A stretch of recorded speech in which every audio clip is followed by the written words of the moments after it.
Hoy en La Letra Chica, Metrópolis. Al lado de uno racionalista hay uno irracional.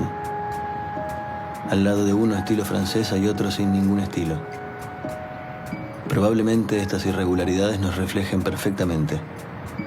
Irregularidades estéticas y éticas. Creo que efectivamente el siglo XXI está siendo, es y será el siglo de las ciudades. Y solo un dato, el 80% del Producto Interior Bruto, del PIB, se genera en las ciudades. Aquí vivo yo, en la ciudad de Montevideo, una ciudad poco caótica que alberga al 40% de la población total del Uruguay, que es de 1,3 millones de habitantes. Y sí, esta es la capital de Uruguay. Esta ciudad tiene su propio ritmo. Aquí parece que el tiempo pasa más lento. La gente camina sin prisa y es común ver a personas en espacios públicos, ya sea plazas o áreas verdes, sentarse a tomar unos mates, a pasar el rato o a pasear a sus mascotas, sin importar la hora y en cualquier día de la semana. Parece que aquí las personas aman llevar una vida tranquila. Una expresión de esta segregación territorial es fácilmente reconocible en las poblaciones más vulneradas. Es así que existen las villas, asentamientos, favelas, cantegriles, pero esto no es monopolio de estos sectores urbanos, sino también de aquellos con mayores ingresos o mayor patrimonio, en ese caso por autosegregación o segregación elegida. Esto ha propiciado una mayor polarización en la ciudad, con barrios de pobres y barrios de ricos. El tema es que no tengo luz de este lado y todo el sol viene de allá y necesito atrapar unos rayitos de sol. No se puede hacer una ventana en la medianera con vista a mi casa. Bueno, pero parece que al barrio no llegó la noticia. Y estos edificios que están ahí... ¿Qué? Aquel y aquel otro... No, pero eso no tiene nada que ver. Lo suyo es ilegal. Está vulnerando mi intimidad, la de mi familia. Pero si te miran de toda esa ventana, digo, ¿qué te jode una más? Estoy tratando de atrapar unos rayitos de sol. Tanto su organización, sus monumentos e instituciones, su nomenclatura, entre otras cosas, todo refleja el poder patriarcal. Sumado a esto, lo que tradicionalmente han tomado las decisiones en relación a la ciudad han sido exclusivamente los varones, siendo las ciudades la expresión física de las sociedades. A sociedades capitalistas y patriarcales corresponden ciudades androcéntricas y mercantilistas. Cuando se refuerza la necesidad de espacios públicos que estén preparados para diversos usos, para ser reinterpretados y apropiados por todos los habitantes de la ciudad, se transforman en democratizadores sociales. 4 minutos pasan de las 9 de la noche. Muy buenas noches, bienvenidos y bienvenidas a este lunes en La Letra Chica, este penúltimo programa. Rápidamente, antes de arrancar, para quienes están preguntando, Jorge Temponi está bien, tuvo un pequeño percance de salud, está certificado y lo mandaron a descansar, pero está muy bien. Y bueno, esperemos el miércoles tener un contactito con él para poder despedirnos todos juntos. Ahora sí, recibimos a la primera invitada de esta noche, que antes de arrancar con el tema, vamos a empezar por otro de cualquier manera. Recibimos a la intendenta de Montevideo, Carolina Cose. Cose, buenas noches y gracias. ¿Qué tal? ¿Cómo estás? Bien, vamos a hablar de las ciudades, gracias. Vamos a hablar de Montevideo, pero antes la diaria publicó hace unos minutos que una empresa con sede en Miami le encomendó a Astesiano elaborar fichas sobre 2 senadores. Estamos hablando de Charles Carrera y también de Mario Vergara. Estamos hablando de espionaje político en democracia. ¿Qué opinión le merece esto? Me parece que estamos en un problema serio que evidencia la fragilidad de la seguridad del Uruguay y lamentablemente la fragilidad de la democracia. Me parece que es hora verdaderamente de que el partido de gobierno asuma que tiene un problema serio y que deje de echarle la culpa al Frente Amplio. Creo que es hora de que se asuma que hay un problema verdaderamente serio. Me parece muy grave lo que se acaba de dar a conocer, muy grave. El hecho de que se considere posible y que haya encargos al jefe de seguridad del presidente de la República para realizar espionaje sobre las cuentas de 2 senadores, sobre cualquiera, ¿no? Pero en particular sobre las cuentas de 2 senadores, me parece verdaderamente grave y una pésima noticia para el Uruguay. En este caso, en estos chats que reveló hoy la diaria, se aclara que se pide información personal sobre estos 2 senadores que tiene que ver con la denuncia que habían hecho por el puerto y para que la retiren, de alguna manera para apretarlos, digamos. Cose, ¿qué medidas considera que debería tomar el gobierno si es que no sé, por ejemplo? Primer cosa que, así como tú lo acabas de relatar, que es el relato, ¿verdad? Es lo que sucede en los chats. Parece salido de una serie de la mafia, ¿no? Y a veces nosotros de ver esas series o eso naturalizamos comportamientos y eso está muy mal. O sea, lo que acaba de darse a conocer es verdaderamente muy grave. Yo creo que lo primero que tiene que hacer el partido de gobierno es reconocer que tiene un problema y ir hasta el fondo, hasta las últimas consecuencias y solucionarlo, porque esa operación, esa asociación para delinquir funcionaba en la torre ejecutiva, la sede de la Presidencia de la República. Entonces, tiene que hacer lo que tiene que hacer, que es investigar hasta el final. Aunque la justicia esté investigando, las organizaciones también pueden hacer investigaciones administrativas, pueden reconocer que tienen un problema, pueden pedir ayuda y pueden responder cosas con seriedad, ¿verdad? Acá no se trata de si una persona tenía o no un usuario del Guardián. Se trata de que todo el sistema verdaderamente tiene una configuración difícil de entender, ¿verdad? Y una impunidad asombrosa. Me da vergüenza ajena el tema, verdaderamente. Creo que lo que dije, ¿no? Es hora de reconocer que hay un problema. ¿Y qué opinión le merece, por ejemplo, pensando en la Intendencia de Montevideo, que tiene acceso a muchas cámaras, ¿no? Pero en este caso estamos hablando del Ministerio del Interior, de cuestiones de seguridad enormes que se ponían claramente a disposición de una persona para intereses privados, que en este caso puntual ahora se está hablando de espionaje político, pero se utilizó para otras cosas. ¿Qué significa que se utilice parte del aparato del Estado para este tipo de actividades ilícitas? Y significa un daño enorme al Estado de Derecho, una perforación a lo mejor del sistema político y de la democracia. Es una cosa tras otra. Yo verdaderamente lamento mucho que todos los días tengamos que enterarnos de algo. Me parece que es muy mala noticia para Uruguay todo esto, pero la verdad que me gustaría ver un gobierno que admite un problema y que lo investiga hasta el final. Para darnos tranquilidad a los uruguayos, ¿verdad? Clarísimo. Y bueno, ya aprovechamos y anunciamos que el miércoles en La Letra Chica vamos a estar hablando nuevamente de este tema que sigue dando elementos. Ahora sí nos metemos a lo que nos convoca hoy. En 30 años, casi el 70% de la población mundial va a estar viviendo en ciudades y obviamente Uruguay no es ajeno a este fenómeno y se estima que más de 1.300.000 personas viven en su capital, en Montevideo. Cose, ¿cómo se hace para acompasar el trabajo y las estrategias que implementa la Intendencia a este crecimiento que va en ascenso y también es una población que se va extendiendo, ¿no?, a un área cada vez mayor?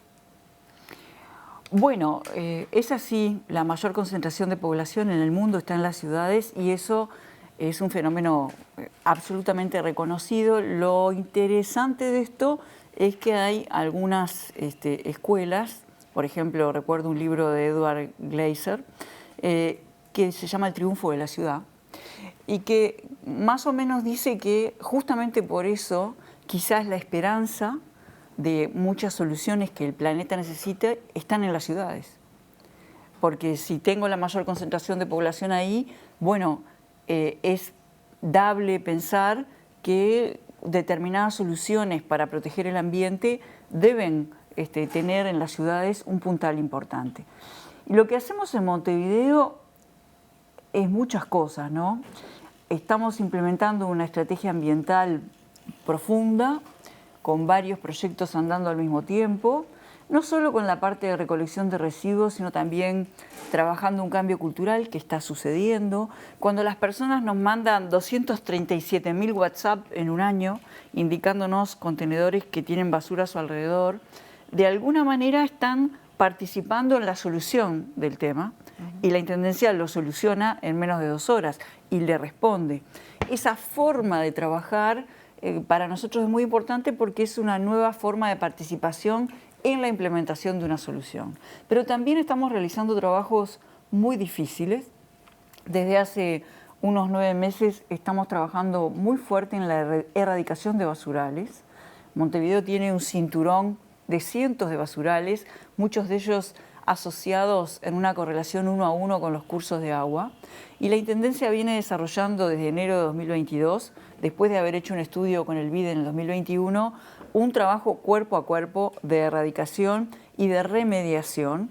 Hemos ya trabajado en más de 200 basurales y vamos a seguirlo haciendo y vamos a empezar, esto es parte de eso, a comunicarle a la población lo que estamos haciendo. Estamos haciendo cambios normativos también para poder fiscalizar de manera más eficiente y para que las multas estén acorde con el daño ambiental, porque algunas veces son empresas en un grado de irresponsabilidad doloroso las que están, digamos, responsables de este tema. Generalmente los vecinos colaboran y lo que estamos haciendo nosotros es volver y volver y volver, y sobre el 2023 vamos a estar generando espacios públicos en varios de estos lugares para que no vuelva a suceder. Así que por un lado una estrategia ambiental innovadora, con mucha comunicación con la ciudadanía, con mucha participación, y por otro lado un plan territorial muy fuerte, sobre todo en uno de los ejes del Plan ABC, que se propone construir dignidad en los barrios más frágiles de Montevideo. Hemos intervenido en 2 años, que recién cumplimos 2 años de gestión, en 62 barrios de la periferia de Montevideo. Estas han sido las intervenciones más fuertes de la Intendencia. ¿Qué tipo de intervenciones son? Caminería, cunetas, pluviales, conexiones a saneamiento, más de 8 kilómetros de caminería, iluminación, construcción de espacios públicos, discusión con los vecinos de las intervenciones que vamos a hacer, y eso hace que los vecinos y las vecinas se apropien, nuevos esquemas de recolección de residuos en la periferia, con éxito. Estamos haciendo en muchos casos recolección individual, ¿verdad? O sea que hemos adaptado las herramientas a las distintas realidades, buscando tener buenos objetivos, pero no siempre la misma solución. Y esa capacidad, esa flexibilidad, esa diferenciación es lo que nos está empezando a dar éxito con la ciudadanía. Así que bueno, eso es un poco lo que venimos haciendo, y también ocuparnos mucho de cómo se habita el espacio público. Y por eso este gran empuje que estamos teniendo en actividades deportivas en escala micro, en los más diversos lugares públicos, y actividades culturales, ¿verdad? Hemos llevado a la Sinfónica y a la Comedia Nacional a varios barrios en todo el año, lo vamos a seguir haciendo, y también distintos toques. Y la promoción, hemos hecho una exoneración importantísima a los toques que tienen menos de 800 personas, a los toques pequeños, esperando que eso, digamos, se multiplique en Montevideo y que además los artistas que recién empiezan la tengan más fácil. ¿Cómo es Montevideo? ¿Hacia dónde va? Ustedes que trabajan en esto y piensan en estrategias, ¿cómo está haciendo esta Montevideo? ¿Desde qué punto de vista? ¿Está creciendo hacia determinados lugares o no? ¿Qué Montevideo está pasando en algunos barrios? Tiene una ciudad, tiene una parte que se autogeneró, que es la periferia, que fue sin planificación. Lo que nosotros estamos tratando de hacer con el Plan ABC, frente a una ausencia de una política activa de vivienda, lo que estamos tratando de hacer es de construir dignidad en esa área que se autogeneró y colaborar en todo lo posible y pelear porque cada vez más barrios sean regularizados y realojados. Como los planes del Ministerio de Vivienda fueron enlentecidos durante 2 años y recién hace unos meses se arrancó de vuelta con los proyectos que ya teníamos desde hace 2 años, bueno, entonces nosotros con el Plan ABC respondemos a una necesidad que creemos imperiosa de construir dignidad con caminería, como decía recién, ¿no? Con limpieza de cuneta. Vamos a empezar a implementar una solución nueva para las cunetas en Montevideo, porque bueno, hay toda una normativa que si está a más de 1,5 metros, a menos de 1,5 metros del vecino, a quien le corresponde. Bueno, a nosotros nos parece que esa discusión no conduce a nada, lo que nos importa es cambiar la realidad. Así que la Intendencia va a tomar en varios barrios el mantenimiento y la realización de cunetas. ¿Y cuál es la importancia de poner la mirada en la desigualdad? Porque así como vemos desigualdad en general, o sea, en la sociedad, eso después se representa y se ve en la ciudad, que es lo que decías de los barrios también. Yo creo que un país o una ciudad o una empresa que no incorpore el cuidado del ambiente de manera activa en su agenda, en el mundo actual está perdido. Y no concibo el cuidado del ambiente sin la justicia social. No lo puedo concebir. Porque, ¿qué es cuidar el ambiente? Cuidar el ambiente es reconocer el planeta como nuestro hogar, es reconocer la responsabilidad de todas y todas de cuidar el hogar para los que vendrán y cuidar el hogar para los más viejos, ¿verdad? Y para los que son el futuro de la humanidad, las niñas, los niños. Y eso conlleva una mirada necesariamente colectiva. Cuando nosotros cuidamos un espacio público, lo que estamos haciendo es cuidar un espacio que no es de nadie y es de todos, por excelencia.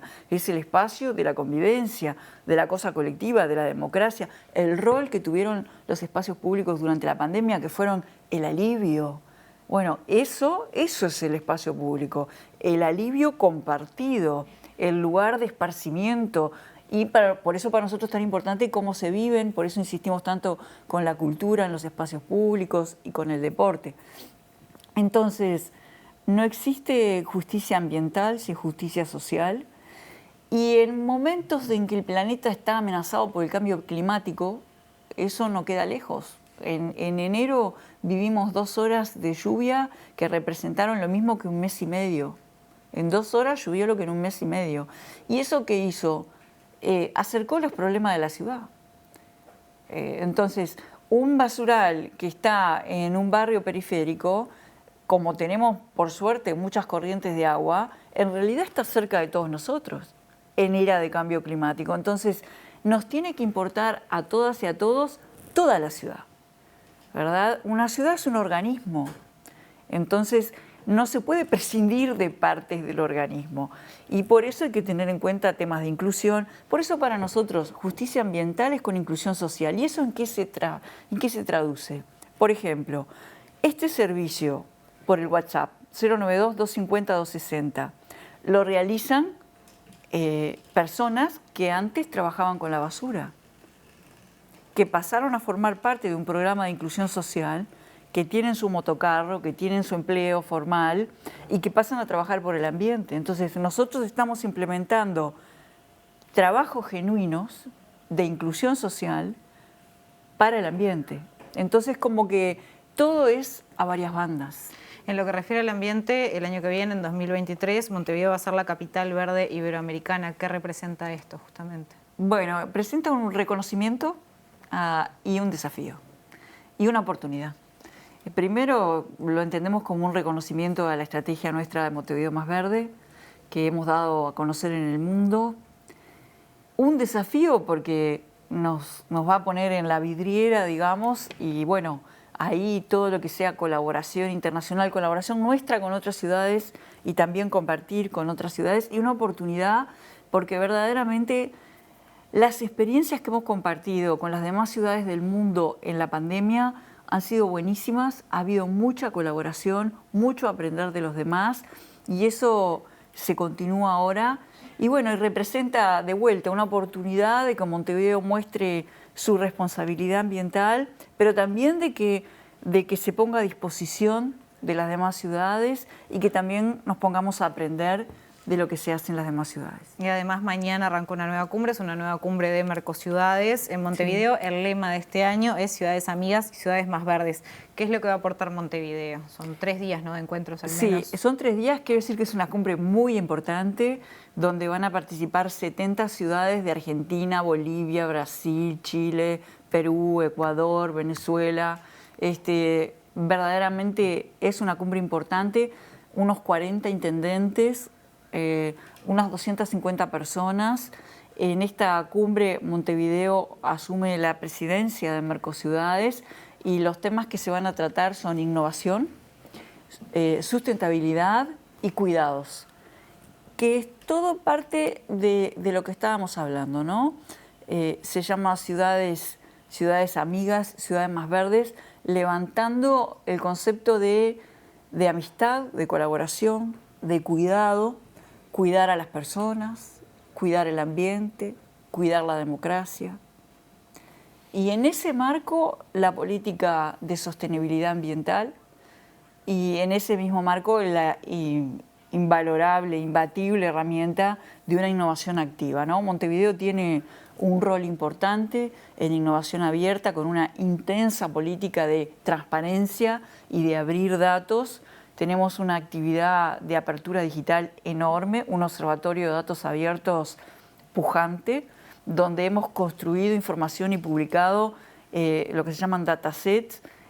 Construimos información en limpieza y la abrimos. Están públicos los mapas de recolección de Montevideo. Están públicos los mapas de calor que obtenemos de los datos que vienen del WhatsApp. Está pública la plataforma que construimos recientemente unificando los datos de Waze, de nuestros sensores en la ciudad y del sistema de transporte metropolitano. Una enorme cantidad de datos y de plataformas los hemos publicado y los ofrecemos. Montevideo, cuando tiene relación con otras ciudades, ofrece sus herramientas de manera generosa, porque la clave de la colaboración es esa, es dar para multiplicar. Y generalmente eso se devuelve con creces para Montevideo. Así que la cumbre es un lugar donde Montevideo se va a mostrar, se va a potenciar. Y también quiero decir un detalle que me alegra mucho, lo que estamos impactando en el trabajo en montevideanos. En esta cumbre, las camisetas de la cumbre, la comida de los coffee break, viene de los emprendimientos que incubamos en nuestros centros de desarrollo, en particular en el de Casaballe, por ejemplo. La logística de la cumbre se hace con personal del ABC. Así que también trayendo 70 ciudades y 40 alcaldes, estamos promoviendo el turismo en Montevideo, estamos mostrando Montevideo al mundo, vienen ciudades importantes, así que verdaderamente estamos muy contentos con esto y creo que va a ser muy bueno para Montevideo y para el Uruguay. ¿Y cómo son esos vínculos a nivel internacional de Montevideo, ¿no? Porque quizás estamos más acostumbradas a pensar a nivel de relaciones internacionales o diplomacia, algo a nivel nacional, o por ejemplo pensar en el Mercosur, que justo no es el mejor año para el Mercosur, claramente, pero ¿cómo es Montevideo a nivel nacional, así en estos vínculos con otras ciudades? Activísimo. La política de internacionalizar Montevideo empezó con la administración departamental del doctor Tabaré Vázquez. Fíjate que la cumbre de mañana de Mercociudades es la número 27, una por año, o sea que hace 27 años que está la cumbre de Mercociudades, 30 que se cumplen esta vocación de internacionalizarse. De mucho trabajo, generando relaciones de intercambio con otros intendentes. Por ejemplo, hace poco estuvo en lo que es el C40, las 40 ciudades más grandes del mundo en Buenos Aires, y aprovechando que estaba cerca, cruzó a visitarme la alcaldesa de Bogotá, Claudia López, gran alcaldesa y querida amiga, y tuvimos una reunión de trabajo donde intercambiamos concretamente cosas que estábamos haciendo las dos, y la verdad encontramos puntos de contacto muy fuertes, cosas a intercambiar. Por ejemplo, nosotros vamos a lanzar un programa de 100 mujeres para Montevideo Más Verde en lo que es una iniciativa de huertas. Es un programa de inclusión social y de capacitación, inspirándonos en un programa de Bogotá que se llama Mujeres que Reverdecen. Estuvimos hablando de eso.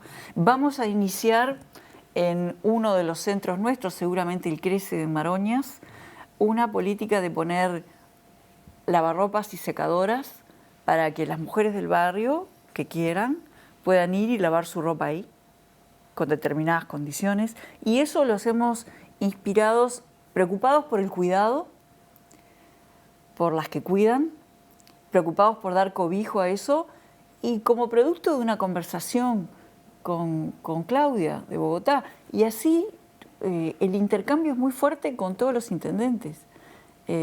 Nos importa ver qué experiencias van funcionando y no copiar, porque no se puede copiar, pero sí aprender los unos de los otros. Montevideo va a asumir, ya asumimos, la presidencia de la Unión Internacional de Ciudades y Gobiernos Locales, que agrupa más de 250.000 ciudades y municipios. Y bueno, ahí tenemos enormes desafíos.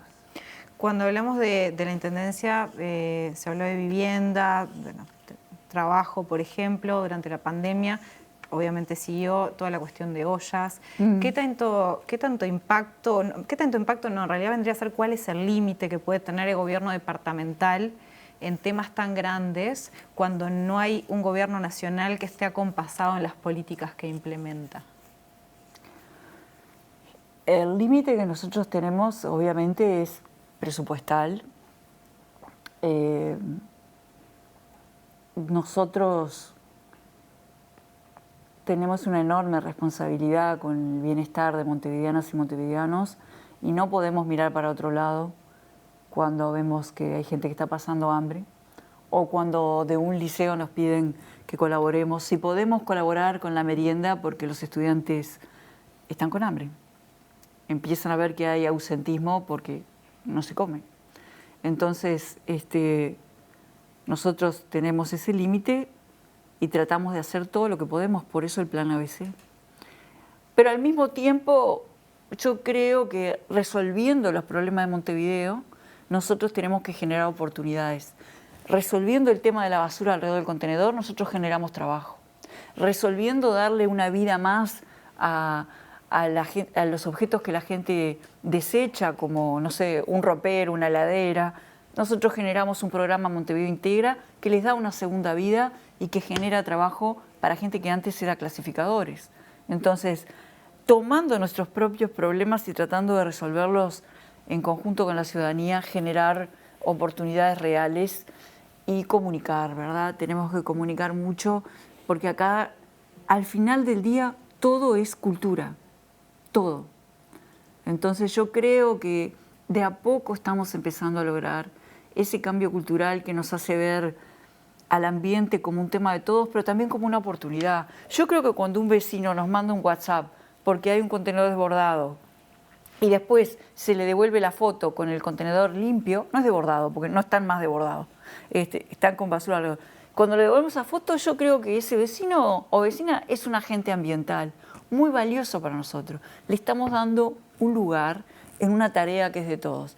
Ahora vamos a empezar a sacar mesas con libros. Nosotros tuvimos una excelente campaña de donación de libros que hicimos itinerar en las ollas y yo ahí entendí una vez más la fabulosa solidaridad del pueblo uruguayo. Bueno, vamos a empezar a hacer mover mesas con libros por las plazas y seguir abonando ese cambio cultural para estar más unidos y a dedicarnos a las cosas que importan. Ingeniera Carolina Cosa, intendenta de Montevideo, muchas gracias. El viernes está convocada una reunión, convocó el presidente del Frente Amplio, Fernando Pereira, junto a Yamandu Orsi y Andrés Lima. ¿Alguna expectativa para esa reunión? Frente Amplismo, tranquilidad. Una reunión entre Frente Amplistas, nada puede salir mal. Carolina Cosa, muchas gracias. Muchas gracias. Bueno, en el próximo bloque de La Letra Chica vamos a estar haciendo un poco de historia, así que quédense que ya venimos.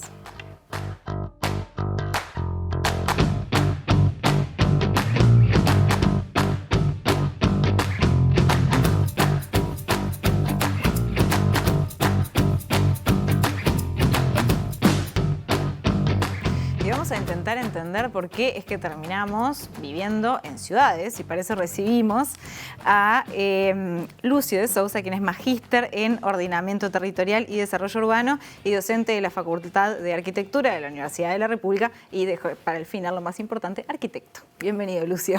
Buenas noches, Maite. Un gusto estar acá. Gracias. Lucio, arranquemos por eso. ¿Por qué o en qué momento fue que las personas empezaron a juntarse y a agruparse y terminamos viviendo en ciudades?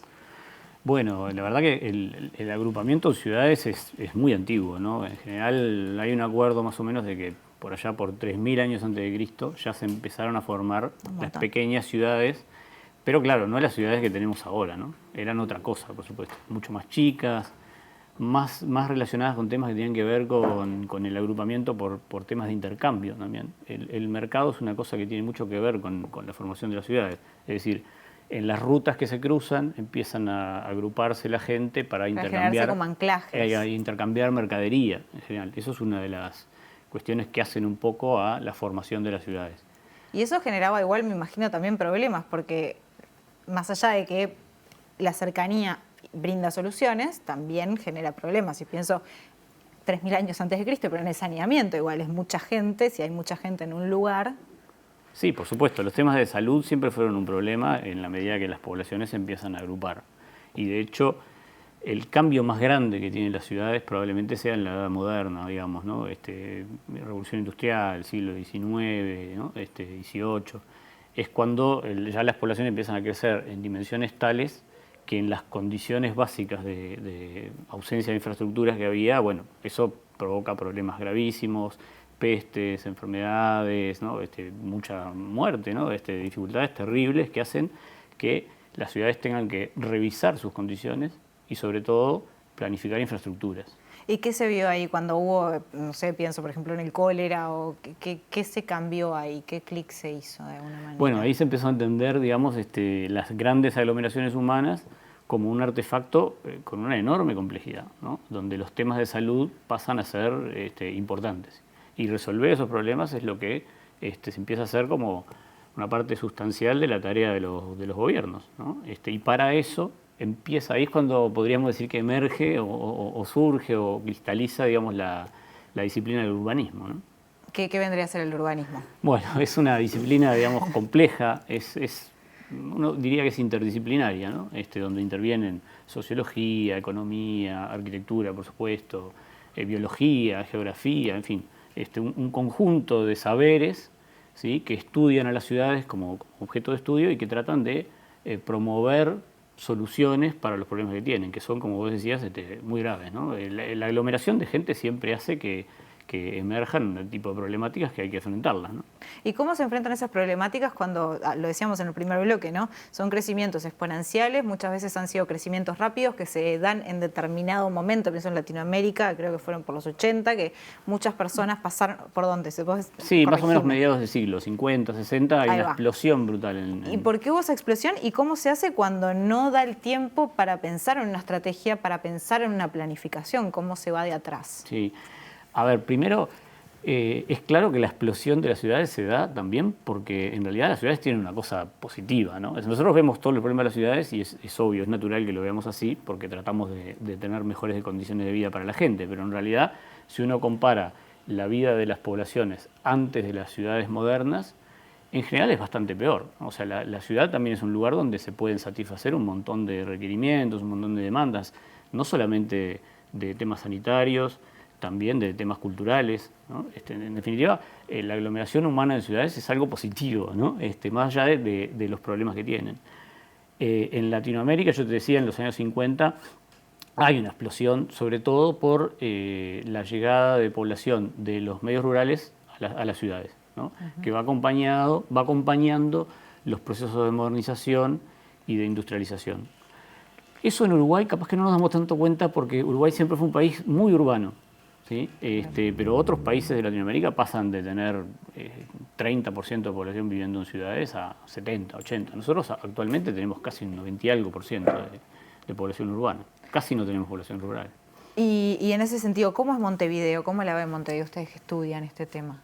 Bueno, Montevideo, una de las dificultades grandes que tiene es su enorme extensión, ¿sí? Este es un problema que es también en parte, no hay ninguna geografía que la limite, ¿no? Como sucede en otras ciudades del mundo. Barcelona, por ejemplo, que tiene montañas alrededor, entonces tiende a ser más compacta por eso. Es una ciudad poco densa, ¿no? Claro, es muy expandida, poco densa, y eso dificulta enormemente todo lo que tiene que ver con infraestructura, con servicios, ¿no? Es como muy fácil darse cuenta que llevar el saneamiento en una zona de baja densidad requiere mucho más extensión que en una zona de alta densidad para satisfacer a la misma cantidad de gente. Eso implica más recursos, lo que sabemos que en los países latinoamericanos es una dificultad, ¿no? Yo me hubiese imaginado que Montevideo es chiquita. Creo que siempre estamos acostumbrados como a decir que somos chiquitos comparados a otras ciudades. Poca cantidad de gente comparado con grandes metrópolis latinoamericanas como San Pablo, Buenos Aires, claro. Lima, ¿no? Poca cantidad de gente, pero en realidad en una superficie muy extensa, ¿sí? Y ni que hablar si uno cuenta, a ver, hablando de toda el área metropolitana, ¿no? Claro. No solamente el departamento de Montevideo, sino tanto hacia el norte como al oeste o al este, ¿no? ¿Y qué pasa con la densidad de los barrios? En el tercer bloque nos vamos a estar metiendo puntualmente con el tema de desigualdad, pero para seguir conociendo un poquito de Montevideo. Sí. ¿Dónde hay mayor densidad? Obviamente en toda esa expansión hay menor, me imagino, pero... Claro, sí, en general las zonas, esto pasa en todas las ciudades del mundo, ¿no? Las zonas de borde, las zonas más externas, periféricas o de tejidos intermedios, siempre tienen menor densidad que las áreas centrales. Montevideo no es una excepción a eso. En general las áreas centrales tienen mayor densidad. Hay momentos en que de repente se vacían las áreas centrales, hay momentos en que se recuperan. Ahora estamos asistiendo a una recuperación de las áreas centrales de Montevideo. Se está volviendo a ser un lugar atractivo. Yo creo que también eso tiene mucho que ver con algunas aspiraciones culturales de esta época, ¿no? Queremos estar en lugares más activos, más dinámicos, con más actividades culturales, más posibilidades, ¿no? O sea que se da como una cierta migración en las ciudades adentro. Ha habido de las ciudades. migraciones, por supuesto. Nosotros en los 90 tuvimos la ciudad de la costa, fue una de las zonas de Latinoamérica con más crecimiento en esos años. ¿Sí? No porque aumentara la población, porque sabemos que en Uruguay claro, no crece la población, es sino porque mucha gente que vivía en áreas centrales o intermedias de Montevideo migró hacia allí. En general los hijos de los que vivían en áreas centrales tomaron eso como una opción de vida, que significaba también un acercamiento a áreas más naturales, ¿no?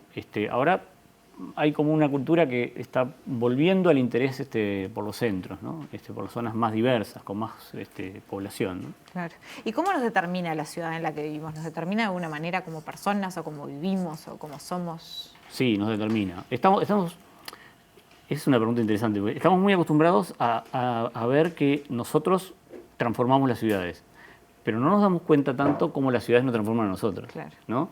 Las ciudades, sin duda, nosotros somos parte de un tipo de cultura, ¿no? La occidental, que por supuesto tiene que ver mucho con esa herencia de la ciudad moderna que nos hizo de una determinada manera, ¿no? Hasta figuras sociales. El obrero es una figura de la ciudad occidental, ¿no? Es impensable en un medio rural, ¿no? El obrero, el obrero industrial de la fábrica, claro, ¿no? De los años 50. Y también nos condicionan los usos, ¿no? Y esto creo que es una cosa en la práctica concreta de los usos. No es lo mismo vivir en un área central o vivir en un área periférica, ¿no? Por ejemplo, el uso del tiempo, ¿no?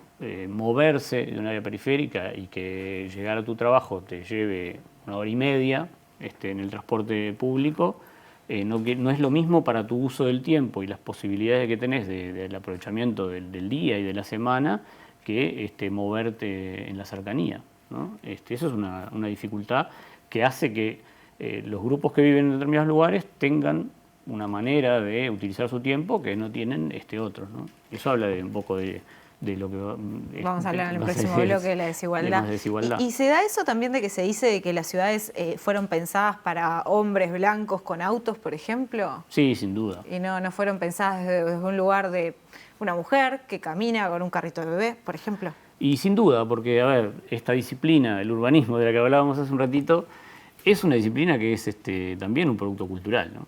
Y depende de aquellos que la piensan en una determinada manera, en una determinada época, con determinados paradigmas, ¿no? Y el paradigma de la ciudad está con el centro, con las actividades de trabajo y con los bordes, con las actividades de residencia, que lo vemos en las películas, ¿no? Que es un poco esa imagen de ciudad, ¿no? Con el movimiento pendular de la gente que va a trabajar.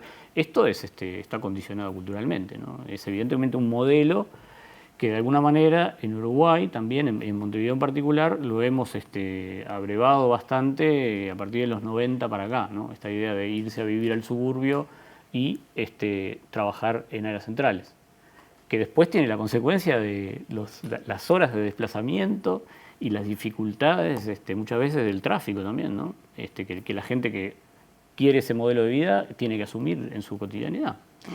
Y si lo pensamos desde el punto de vista de la accesibilidad, por ejemplo, la accesibilidad para personas en situación de discapacidad, o si pensamos en personas mayores, Montevideo es una ciudad complicada en ese sentido. Sí, realmente estos temas son temas que de todas maneras están incipientemente pensándose Mejorando. y están paulatinamente mejorándose, sí, pero también hay que entender que muchas de estas cosas, lamentablemente, los urbanistas no nos habíamos dado cuenta, ¿no? Por esto que tú decías, ¿no? De esta idea del modelo de ciudad, ¿no?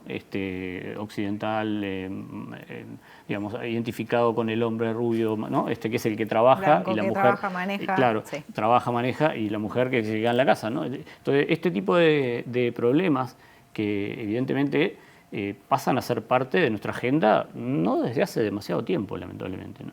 ¿Cómo han hecho, ya para ir cerrando, pero cómo han hecho países como, no sé, pienso en Países Bajos, no sé, pienso en Holanda y las bicicletas? ¿Sí? En un momento Holanda era una ciudad que tenía calles por todos lados, autos por todos lados, como nosotros. ¿Cómo se puede dar realmente ese cambio de mirada, ese cambio de paradigma en una ciudad para que se transforme de esa manera? O sea, para que la transformación tenga tal magnitud. Sí, eso es un tema difícil, ¿no? Pero sin duda que es un tema eminentemente cultural, ¿no? No hay duda que hay que tener un cambio, un desplazamiento del paradigma y hacer entender cuáles son como las mejores condiciones en las cuales todos podemos vivir, ¿no? Porque hay una cuestión ahí que tiene que ver con darse cuenta de que el modelo del que hablábamos recién no es un modelo replicable al 100% de la población, ¿no? Tenemos que encontrar una manera de convivir todos. Para eso son las ciudades, ¿no? Son un ámbito de convivencia, ¿no? Donde todos podamos acceder de alguna manera a todos los recursos, a todos los bienes, a todas las disponibilidades. Y eso solo se puede hacer si compartimos el uso del espacio, ¿no? En ese sentido, la transformación evidentemente tiene que ser cultural, ¿sí? Tenemos que tener, por supuesto, un buen sistema de transporte, tenemos que tener, por supuesto, bueno, los holandeses tienen una ventaja que es todo muy plano, ¿no? Es verdad. Entonces andar en bicicleta es como relativamente fácil, ¿no? Pero bueno, también tenemos que tener la infraestructura para que eso acontezca, ¿no? Lógico, claro que sí. Lucio de Sousa, muchísimas gracias. Muchas gracias a ti. Bien, en el próximo bloque vamos a estar hablando justamente de qué pasa con la desigualdad en Montevideo. Quédense que ya venimos.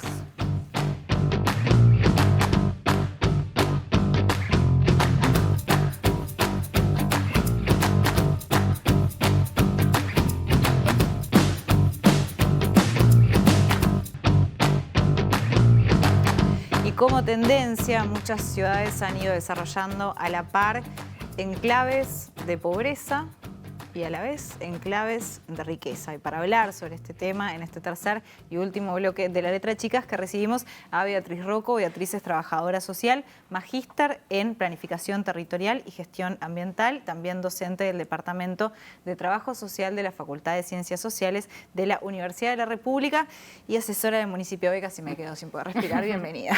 Gracias. Muchas gracias por la invitación. Beatriz, comencemos definiendo un poco de qué hablamos cuando hablamos de segregación territorial, puntualmente cuando estamos hablando de ciudades y cómo es que se manifiesta en territorio esto. Bien, bueno, a grandes rasgos la segregación territorial expresa la desigualdad en territorio, es una forma de expresión de la desigualdad en el territorio y tiene que ver con la agrupación en el territorio de personas y familias que comparten o que pertenecen a un mismo grupo social. Ese grupo puede ser de clase, de etnia, de religión. En Uruguay, en general, cuando hablamos de segregación territorial, lo asociamos a la clase. Y esto lo que hace es que tengamos barrios cada vez más homogéneos a la interna y más heterogéneos entre sí. Como consecuencia de eso, tiendo a habitar y a construir hábitat con personas que son iguales desde el punto de vista socioeconómicos a mí y tiendo a perder ámbitos de interacción y de encuentro con personas distintas de vueltas desde el punto de vista de la clase social a la hora de eso, de habitar y de construir ciudad, ¿no? Y estamos hablando de barrios de vivienda, digamos, o sea, donde la gente vive, después te mueves para trabajar. Bueno, ahí depende, ¿no? La segregación territorial tiene varias expresiones, algunas más difusas, otras más polares y más visibles. Quizás las más visibles son, y hoy se mostraban en un video anteriormente, las más visibles tienen que ver con la extrema pobreza o la segregación exigida, los asentamientos, las favelas, las villas, porque este no es un fenómeno solo del Uruguay, no es un fenómeno de todas las ciudades y de América Latina sobre todo. Y la segregación elegida, ¿no? ¿no? La autosegregación, ¿no? Los barrios privados, los countries, ¿no? Entonces, cada vez más se reduce el transitar por la ciudad, ya sea porque no puedo, porque no tengo las condiciones para hacerlo, porque no tengo la infraestructura para hacerlo, o porque elijo cada vez más tener los servicios, los recursos, todo lo que pueda tener dentro de mi comunidad, de mi barrio, digamos, ¿no? ¿Y qué es lo que pasa con esta gente que se autosegrega? ¿Por qué yo elijo? Porque estamos acostumbrados a hablar de segregación y decir, bueno, está una persona que termina viviendo en determinado barrio porque quizás económicamente es el lugar donde puede, por ejemplo, pagar un alquiler. ¿Por qué hay quienes dicen, yo me quiero correr, me quiero ir a un lugar donde nadie me moleste, voy a estar solo con gente que se parezca a mí? ¿Cuál es la explicación detrás de eso? Eso es bien interesante y me parece que a la hora de estudiar la desigualdad y la segregación tendemos a estudiar la pobreza siempre, y no tendemos a estudiar la otra cara de la desigualdad. No existe pobreza sin riqueza, ¿no? Entonces es bien importante también estudiar esta contracara. Y los motivos son varios, ¿no? En general, la seguridad, ¿no? Hay una vivencia, experiencia o sentir de que la ciudad es insegura. Y por tanto necesito vivir en un lugar seguro. Y por seguridad entiendo un espacio en donde el resto de las otras personas sean similares a mí. Eso es lo que entiendo por seguridad, ¿no? Pero muchas veces viniendo de experiencias, bueno, de robos o no necesariamente, ¿no? Pero también hay un imaginario del barrio que tuve o que creo que tuve y que quiero volver a replicar y además transmitir a mis hijos, ¿no? Y a mis hijas. Ese barrio tranquilo, de puertas abiertas, ¿no? De contacto con el verde, ¿no? Todas esas cosas llevan a que se termine eligiendo por este tipo de urbanizaciones, ¿no? También hay una relación costo-beneficio. Bueno, quizás me sale un poco más caro, pero gano en tranquilidad, gano en espacio, gano en eso, en que tengo las puertas abiertas, en que mis hijos andan solos, que mis mascotas andan solas. Entonces, bueno, son todas, no es un solo factor, sino que son varios factores los que llevan a elegir esa forma de vivir. Y eso acompañado por campañas publicitarias y también por manejos muchas veces de los medios de comunicación que te venden un modelo de seguridad y de ciudad determinado y también te muestran una otra ciudad en la que seguramente no querés estar, digamos, ¿no? Y eso estamos hablando de clases sociales altas. O sea, ¿quiénes en Uruguay, o sea, tú estás estudiando esto y estamos hablando de Uruguay, ¿quiénes pueden pagar esto? Bueno, pueden las clases altas, pero también pueden las clases medio altas, digamos. Cada vez más hay una oferta que llega también a las clases medio altas. Hay, exoneración de impuestos para el capital, que hacen que se puedan ofrecer viviendas a precios relativamente accesibles a las clases medio altas, ¿no? Y bueno, y entonces eso hace que sea como hoy un producto, por decirlo más difundido. Con llave en mano yo puedo acceder a una vivienda con llave en mano en un barrio privado con un costo elevado, pero no mucho más elevado que lo que podría ser vivir en otras zonas de la ciudad, hablando de Montevideo, Carrasco, Punta Gorda o demás. Entonces, en esa relación costo-beneficio, y sí, capaz que gasto un poco más, capaz que los gastos comunes son un poco más, capaz que me tengo que trasladar un poco más, pero no me es tanto más. Y a la larga entiendo y siento que me termina beneficiando. Estamos hablando de un formato tipo country, digamos, como esto que pensamos, no sé, pienso en La Tahona, por ejemplo, que tanto se habló porque el presidente allí vivía. Sí, estamos hablando de ese formato. Existen otros también, quizás más difusos, ¿no? Capaz que Las Torres en altura, ¿no? Donde, bueno, no estoy enrejada al resto de la ciudad, pero bueno, mi vida termina transitando en la torre, ¿no? Pero sí, sobre todo estamos hablando de este formato de extensión urbana que implica mucha extensión. En el bloque anterior ustedes decían, bueno, Montevideo es una ciudad extendida y los barrios privados lo que vienen a hacer, si vienen a Montevideo porque no están habilitados, vienen a extender ciudad. Si no es en Montevideo, es en el área metropolitana, ¿no? Extienden ciudad y ahí también hay que llevar servicios. Porque en general esto también se lo atribuimos a los asentamientos, ¿no? Pero con los barrios privados estamos hablando de varios metros cuadrados por vivienda. Eso implica extensión de ciudad, implica llevar servicios y además... Que eso lo paga el Estado, el servicio lo lleva. Exactamente, eso sí. A veces al principio lo llevan los privados, pero luego el Estado se tiene que hacer cargo y es extender ciudad, ¿no? Y son varios miles de metros cuadrados para eso, ¿no? ¿Y qué características tienen estos countries, por ejemplo, para quienes no conocemos mucho de esa realidad? O sea, decías que, por ejemplo, llevan servicios, pero además hay servicios ahí que uno se piensa, ¿no? Uno tiene que ir al supermercado. Capaz que estoy pecando y no sé cómo funcionan. O querés ir al gimnasio. O ¿eso se tiene todo ahí? Bueno, aún en Montevideo, en Uruguay, porque en realidad en Montevideo decía están prohibidos, en Uruguay aún no se tiene todo, ¿no? Pero se va hacia, una puede pensar que se va hacia ese modelo, ¿no? En otros países de América Latina tenés el gimnasio, la educación, el almacén. Aún por lo menos en Canelones, que es donde yo más estudié, no tenés todo, pero se va hacia tenerlo casi todo, ¿no? Lo que hace el Uruguay es que todavía para conseguir ciertas cosas tengo que salir, ¿no? Ni que hablar para trabajar, pero también para educarme, por ejemplo, ¿no? Pero el modelo va hacia tener casi todo, ¿no? Y hacia poder resolver casi todo cercano al barrio privado. De hecho, cuando yo hacía entrevistas a los habitantes y a las habitantes, la gran desventaja es la distancia con el resto de los servicios que ofrece la ciudad, ¿no? Claro. Y cuando hablamos de qué mecanismos existen o qué políticas se pueden implementar para minimizar esta desigualdad que es tan terrible. Hoy leía un artículo en El País de España donde mencionaban un estudio que se realizó en Santiago de Chile que decían que, por ejemplo, una mujer que nace en un barrio pobre tiene una expectativa de vida 18 años menor a una mujer que nace en un barrio rico. O sea, estamos hablando que el lugar donde nacemos realmente determina mucho de lo que puede ser nuestra trayectoria de vida. Entonces, ¿qué políticas se pueden implementar para nivelar un poco? Bueno, eso es bien importante, ¿no? Porque en realidad no son políticas de corto plazo y no basta con solo mejorar los ingresos de las personas, ¿no? Esto es importante, pero no es lo determinante, digamos, ¿no? El fenómeno de la segregación territorial es estructural y, por tanto, las medidas que se lleven adelante tienen que poder tocar esta condición estructural, ¿no? Y ahí hablamos ni que hablar de políticas de vivienda, de acceso al suelo, de educación, de empleo, para poder atacar la desigualdad que implica la segregación territorial, pero que además se conjuga con otras desigualdades, ¿no? Como esto que les decía, estratificación de servicios, desigualdad en el acceso al sistema educativo, a la salud, al empleo, ¿no? Entonces son medidas que tienen que poder atacar estas condiciones estructurales y además es como la segregación de alguna manera responde a estos factores estructurales, pero también se va generando un correlato cultural. Es importante también generar, hoy también hablaban de la cultura, ¿no? Y de lo importante de la cultura, un correlato cultural en donde la desigualdad tiene que ser un problema para todos y para todas, la viva o no directamente como un problema, ¿no? Si no revertimos eso, si no entendemos como un problema de la desigualdad, para construir mayores niveles de integración en una sociedad es necesario eliminar la desigualdad, pero ni que hablar para construir una sociedad con criterios basados en la justicia social, ¿no? Entonces se necesita cambiar las condiciones materiales, eliminar estas fronteras físicas que establece la segregación, pero también estas fronteras simbólicas, ¿no? En tanto yo sienta que el otro, por desconocido, por ajeno, es un enemigo, va a ser muy difícil derribar y construir mayores niveles de integración, ¿no? Clarísimo. Beatriz Rocco, muchísimas gracias por este último bloque de La Letra Chica. Muchas gracias. Bien, llegamos al final de este penúltimo programa de este año.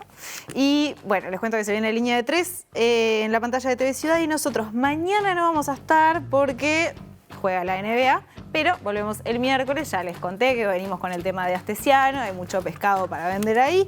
Y bueno, nos volvemos a encontrar. Muchas gracias como siempre por estar y esperemos tener novedades de Temponi el miércoles. Chau, que descansen.